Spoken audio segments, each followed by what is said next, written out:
Os dragões serão mesmo moinhos de vento? E Dom Quixote, o cavaleiro andante, luta contra o rei?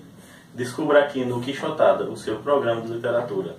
Eu sou Amã Siqueira, estou aqui com o Ivaldo Tenório, o maior especialista em Cervantes de Pernambuco, quiçá do Brasil.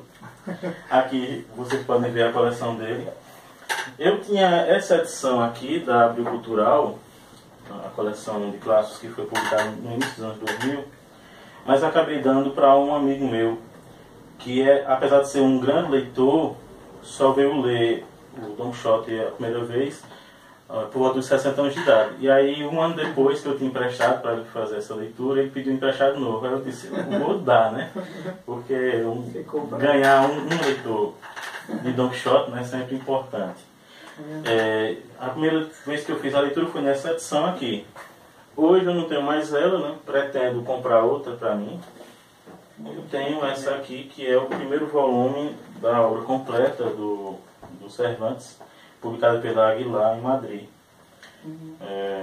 O primeiro volume tem o Dom Quixote e também as novelas exemplares, com uma breve introdução sobre a biografia, textos de apoio, mas não muitos. Apesar de que textos de apoio para o Dom Quixote abundam, né? E são ótimos. Tem, por exemplo, o Travessia Marítima com Don Quixote do Thomas Mann, né? Mas aí vocês vão ver o quanto eu sou pobre em relação ao Ivaldo, né? Aqui está a coleção dele, uma parte da coleção dele, porque ele coleciona Don Quixotes e também coleciona os livros citados no Don Quixote, né? Como o Triângulo Blanc, o Palmeirim. Então, eu fico com inveja sempre que eu venho aqui à casa dele. Mostra aí, Ivaldo, fala um pouco sobre os teus livros, sobre a coleção. E assim, diz para o pessoal qual é a tradução que tu indicas, assim, a que tu acha mais indicada, mais interessante. Essa que você leu foi a primeira tradução em língua portuguesa. Tem duas dela, né? Uma publicada nos anos 70, que essa coleção é cíclica, né? Exatamente. A Abril sempre editava depois de alguns anos, né? Acho que cada década sempre publicou. Aí tem a edição dos anos 70, né? E tem a dos anos 2000. Mais recente, exato. Essa que você leu, os tradutores são os Visconde, né? De Castilho e Azevedo, que são dois portugueses, e a primeira tradução em idioma de língua portuguesa, certo? Essa aqui é a que eu mais gosto, eu tenho um carinho muito grande por ela. Primeiro porque ela é um calhamaço, né? Gigantesco, né? A tradução é de dois grandes tradutores, Almir de Andrade e Milton de Andrade, né? E ele foi a primeira tradução, esses camaradas fizeram a primeira tradução em língua nacional, entendeu? A primeira tradução brasileira foi desses dois camaradas aqui, em 1952. Essa edição é de 1954. Na verdade, essa aqui é a segunda edição brasileira do Don Quixote. Então, o Don Quixote foi escrito em 1605, mas a tradução brasileira só chegou na década de 50 no Brasil.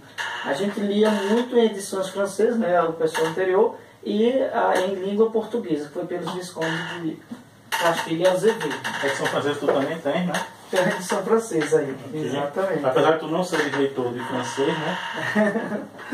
Eu não leio em francês, claro.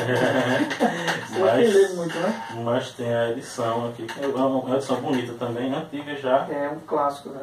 Em 2 volumes. Exatamente. Tenho essa aqui, a edição da Aguilar, né? Que é num volume só, que eu também gosto muito, é uma caixa, tá? O tradutor é o Sérgio Molina, que é uma tradução muito boa, eu recomendo. Você falou qual seria a melhor tradução do Don Quixote? A em língua portuguesa é essa aqui, é do Sérgio Molina, que vai vir nessa edição aqui, tá? Aguilar, e vem também nessa, que é a da Nova Fronteira, uma edição muito boa. Eu gosto bastante dela, muito boa mesmo. Né? E ela também traz...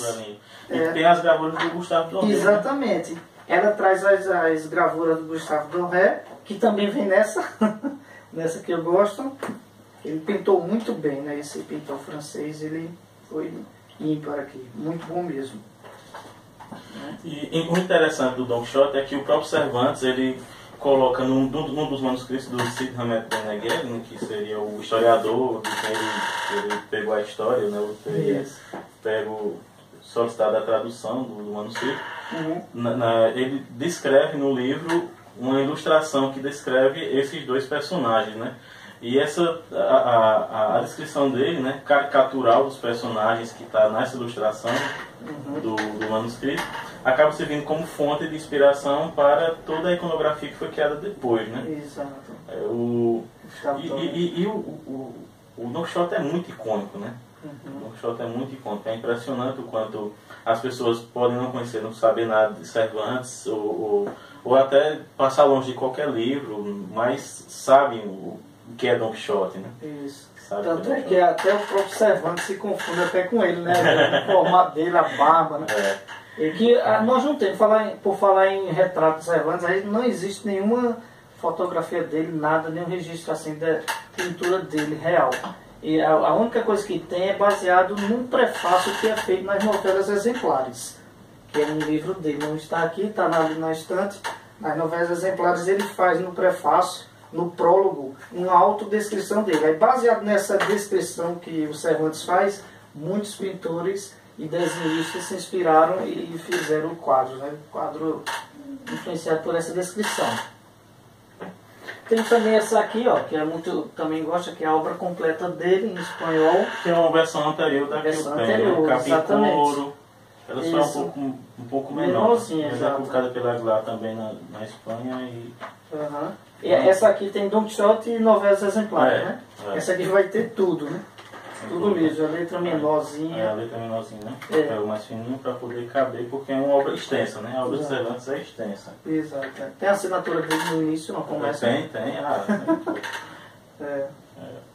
Coisa para quem coleciona mesmo. Eu tenho essa também em espanhol. Foram dois amigos que trouxeram de Buenos Aires. Não pode dizer quem são, né? A Mâncio e Diana que trouxeram. Muito boa também. Essa, eu gostei muito dessa sessão porque tem muitas notas explicativas, né? Notas de rodapé. Tem muitas edições do Quixote que não tem, né? Isso. E essa aqui tem, né? E as notas de rodapé são interessantes para quem está começando na leitura. Olha, aqui na página 55 já tem 95 notas de rodapé. Você percebe a quantidade de notas. Essa aqui, ó, essa que eu gosto muito, tem centenas, passa inclusive de milhares de notas, por incrível que pareça. Muitas notas. Né? É interessante você conhecer melhor. Eu acho mais interessante, assim, eu particularmente, né? Porque existem pessoas que defendem que o tradutor deve fazer uma adaptação para o seu tempo. Eu particularmente prefiro um tradutor que tente capturar a obra na essência que o autor pensou e aí, através das notas, explicar algo que talvez não fique claro pela transição do tempo. Por exemplo, aqui eu vi uma nota que explica o que é Alcalá, o que vai explicar determinadas funções que não existem mais hoje, né? Algumas profissões que não existem mais, e aí ele explica qual era o que era aquela profissão, né? Isso eu acho mais interessante do que ficar adaptando. Eu acho que a adaptação acaba perdendo um pouco daquilo que o autor queria passar. É claro que é importante uma atualização linguística, porque senão a gente não ia também conseguir acompanhar. Né? Verdade. A gente tem algumas adaptações no Brasil. Né? A primeira é de Monteiro Lobato, que foi uma adaptação para o público infantil. Tem também a de Orígenes Lessa, que é outra adaptação para ele. E tem uma também de Ferreira Goulart. Os três fizeram adaptações e era um livro em torno de 200, só o Monteiro Lobato que foi um pouco mais além. Mas a adaptação é claro. Você vai ler o Don Quixote, não vá para a adaptação, porque você perde até um pouco do encanto. A menos que você seja um leitor mais maduro, mais preocupado com a arte assim, não, agora eu quero ler o texto no integral, ou até mesmo no original para quem conhece o espanhol. Eu até recomendo sempre, quando você for ler o Don Quixote, não leia através da tradução portuguesa, porque tem que não gosta do português de Portugal, né? Ele é do século XIX, é uma edição bastante antiga, uma tradução muito antiga, então procure não ler pela tradução portuguesa de Portugal, né? Dos Viscondes Castilho e Azevedo. Vá para um Sérgio Molina, vá para um Milton Amado, como esse aqui. Essa aqui da editora 34 é muito boa essa tradução aqui, ó, riquíssima, vale a pena. vale a pena ler por essa aqui, não? Sérgio Molina. É uma tradução magnífica, muito boa, linguagem bem acessível, não deixa de ser fiel ao texto, a tradução em si. A última tradução que foi feita de Don Quixote, eu não tenho essa ainda. A última tradução foi do Hernani Só. Eu tenho dado uma lida nele, que também foi uma tradução muito boa mesmo. Ele se aproxima muito com a linguagem de hoje, não deixando o texto integral propriamente. Tem essa aqui também, que é espanhola, pela editorial Juventud. Isso. É bonita também, né? Capa dura. Uhum. Desenho de um cavaleiro. Isso. A gente está falando das traduções e como as obras em espanhol não precisa de falar do tradutor. Isso, Temos essa aqui, da Record. Essa aqui também. só é a primeira parte, né? Só tem essa primeira parte, coisa de colecionador também. Não encontrei ainda a segunda. Essa aqui é uma tradução e adaptação de Antônio Caona. Isso, uma adaptação. É bonita ela. Não é uma tradução propriamente, é uma adaptação. Você reencadernou, né? Isso. A antiga devia estar danificada a capa, foi feita aproveitaram a capa dela original, colaram na frente. Vamos lá, a gente já falou sobre as edições, sobre traduções, as traduções mais indicadas. Deu para Os livros também falamos, né, do Palmeirinho, né? Don Quixote, na primeira parte do Don Quixote, o padre e o cura, né? O padre e o cura vão destruir a biblioteca do Don Quixote. Aí, no capítulo 6. No capítulo 6, propriamente, mais propriamente dito. É logo depois da primeira saída do Don Quixote. Do Don Quixote, né, Eduardo? Não, vamos acabar com isso aqui e destruir a biblioteca. Aí ele vai e salva uns 4 ou 5 volumes. Entre eles tem o Palmeirinho de Inglaterra, né? Que é muito de um português. Temos também o Tirante e Leblanc, que salvam. Na verdade é o Cervantes que está falando ali. Apesar de ser uma crítica à cavalaria, mas tem grandes livros de cavalaria que foram escritos na Idade Média. E ao final, esses dois. Ao final você percebe que Cervantes acaba, num capítulo em que ele fala sobre destruição de livros, ele acaba, na verdade, mostrando que ele é avesso à destruição, né? Porque acaba que todo livro que eles encontram, eles descobrem algum motivo para não destruir, né? Nem que seja por ser primo de um do barbeiro ou do cura que estão querendo destruir, né? E realmente assim, o livro deve ser criticado, não existe livro incriticável, nem existe livro que não possa vamos ser considerado desaconselhável para determinados leitores. Mas queimar livros não é aconselhável nunca. Né? Verdade. Tem até um poema de Victor Hugo, né, que ele diz assim: queimaste a biblioteca, mas é um crime inaudito e ruim, que mesmo contra ti infame praticaste. Toda vez que eu leio esses versos eu me lembro da biblioteca do Don Quixote. E nessa parte, nesse capítulo 6 que a Amâncio cita, a gente vê o quanto o Don Quixote era um grande leitor. Porque ele era fissurado pelos livros de cavalaria, mas ele tinha também os livros dele. A gente percebe que vai ter lá muitos livros de poesia, epopeia, vai ter Aristóteles. Esses livros são citados. E nenhum deles, lógico, o padre e o cura vão queimar. Eles só queimam esses livros da cavalaria andante. Porque eles acreditam que estaria enlouquecendo Dom Afonso, né? E por isso ele estaria com essas saídas da cavalaria andante. Pois é, a gente já falou sobre edições, sobre mais ou menos o contexto. E aí, questão do enredo não é muito segredo, né? Apesar de ser também. Porque todo mundo sabe que Don Quixote sai, que ele encontra o Sancho Panza e que eles saem pelo mundo enfrentando aventuras, né? E essas aventuras sempre dão muito errado, porque o Don Quixote, tudo que ele vê, ele imagina como sendo coisas de cavalaria, dos livros que ele leu. Por exemplo, ele vê um bando de ovelhas, né? E pensa que é um exército muçulmano. Aí vê moinhos de vento e pensa que são gigantes.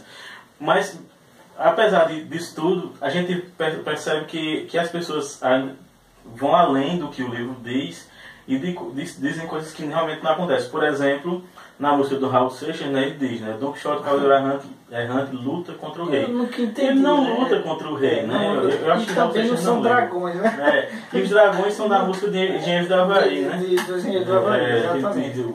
Tudo bem, até pode ser que os dragões sejam muito... E não tem dragões também, né? São gigantes. Mas assim, você percebe o quanto o Don Quixote está no imaginário, né? Isso. Porque as pessoas meio que se apropriam da ideia do Don Quixote para lutar contra os seus próprios monstros, né? Exato. É algo impressionante. E o também impressionante do Don Quixote é a própria modernidade dele, né? A primeira parte é publicada em 1605, mas o quanto esse livro é atual, né?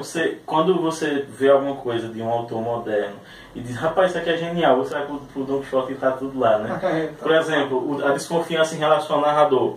O Cervantes começa dizendo que encontrou um manuscrito de um historiador árabe chamado Sidi Ahmed Benengeli, e que esse manuscrito estava em árabe e ele não sabe ler árabe, então ele procurou um mercador no porto para traduzir para ele, né? Então você vê aí ele mesmo diz assim, eu vou publicar a tradução do que ele me contou, mas vocês sabem que esse pessoal árabe não é muito confiável, né? Então, ele está dizendo o quê? Que além de ser uma tradução de uma tradução, né? É uma tradução de uma tradução, já que ele está tentando traduzir daquele cara que como ele leu o manuscrito. Aí ele está dizendo que não sabe dar nem para confiar na primeira tradução, naquele que ele está ouvindo, né? Então isso é algo muito moderno, né? É muito moderno essa coisa de você lançar dúvidas em relação à idoneidade da narrativa. E outras tantas coisas que a gente poderia gravar dezenas de vídeos a respeito. Com certeza, tem muita identidade assim, com os dias atuais. É um romance atemporal. Eu me lembro de um episódio, você deve estar lembrado, de Marcela e Crisóstomo. A Marcela é uma mulher independente, ela resolve ser independente, resolve ser livre, resolve agir por si só, que era uma coisa absurda naquela época. Então ela vai se tornar uma pastora e ela vai dizer, não, eu sou livre, ninguém precisa estar mandando em mim, eu tenho a minha independência. Aí nesse meio termo, Crisóstomo se apaixona por ela. Aí quando ele se apaixona, sofre, chega um momento que ele não aguenta mais e se mata. Isso Don Quixote sabendo, né? Ele vivendo esse cenário, não é uma novela, que tem uma novela inserida, mas realmente é uma coisa que acontece no contexto do universo de Don Quixote. Aí nesse momento ele vai e se mata. Aí ele vai e se mata por conta do amor não correspondido. E todo mundo vai culpar a Marcela. Todo mundo vai culpá-la. Ela chega no momento, no enterro dela, aí faz toda a sua liberdade, né? Mostra toda a sua expressão ali naquele momento, dizendo que ela não teve culpa, que não tinha nada a ver com isso. E quando ela sai, que vai embora, né? As pessoas que estão ali partem para agredi-la. Aí Don Quixote para e é o único, para você ver como é que está a loucura no universo de Don Quixote. Será que realmente ele era louco? Ele é o único dentre todos aqueles que reconhecem o papel feminino, o papel daquela mulher, aquela independência dela. Não, você não vai fazer nada com ela não. Ela está certa, ela quer a liberdade dela, ela tem que agir só. Para você ver, né? Até que ponto vai muito a loucura do Don Quixote. Isso é muito moderno. O Zorbo Grego, do Nix Alanzakis, que foi talvez o livro que mudou minha vida como leitor e como escritor, tem um episódio muito parecido, né, em que eles culpam a viúva por um suicídio também. E aí eles vão atrás da viúva e aí Zorba tenta salvá-la. Só que neste livro, infelizmente, quando ele tenta salvá-la, outro vem, pega ela pelo cabelo e a degola. Então no Zorbo Grego ele não conseguiu, que deve ser inspirado no Don Quixote. Esse Alanzakis era muito fã do Don Quixote, tanto que ele viaja para a Espanha como jornalista e depois para fazer cobertura da guerra espanhola. E o livro dele é basicamente isso, né? O começo do livro dele é a viagem na Espanha, o Viva la Muerte, né? Se não me engano. Ele começa falando justamente isso, né, que o quanto a Espanha tem a ver com o Don Quixote e o Sancho Panza, o quanto os dois dão a junção dos dois dá o espírito que é a Espanha. E é porque os dois, o grande universo deles é aquela luta do homem entre o sonho e a realidade. Quem não está inserido nesse contexto? O que eu acho interessante também, voltando ao episódio de Marcela, há 500 anos, né? há 500 anos haver esse universo, essa preocupação, essa mentalidade do Cervantes de mostrar uma mulher que quer a sua independência, quer viver livre, não quer estar presa a ninguém nem a nada, vai para o campo ser uma pastora, porque era comum o quê? O homem fazer isso naquela época, né? Pelo menos na literatura. E o Don Quixote é o único que diz, não, ela está certa, gente. Por que não? Por que ela não pode fazer isso? Ela está certa. Ele está sobre verdade, né? Lembrando que a gente tá, já que a gente está gravando um especial de Don Quixote, né? Que serão 2 vídeos, esse é o primeiro, a gente vai ter um segundo vídeo ainda. A gente está tomando um vinho espanhol, em homenagem, né? De Castilha, em homenagem. É isso, pessoal. A gente falou brevemente sobre a primeira parte do livro. Aguardem a segunda, falar sobre o segundo livro, sobre as influências de Cervantes em relação a outros escritores. E a gente se vê no próximo vídeo. Até lá. Não esqueçam de fazer a inscrição no canal Quixotada, o seu programa de literatura.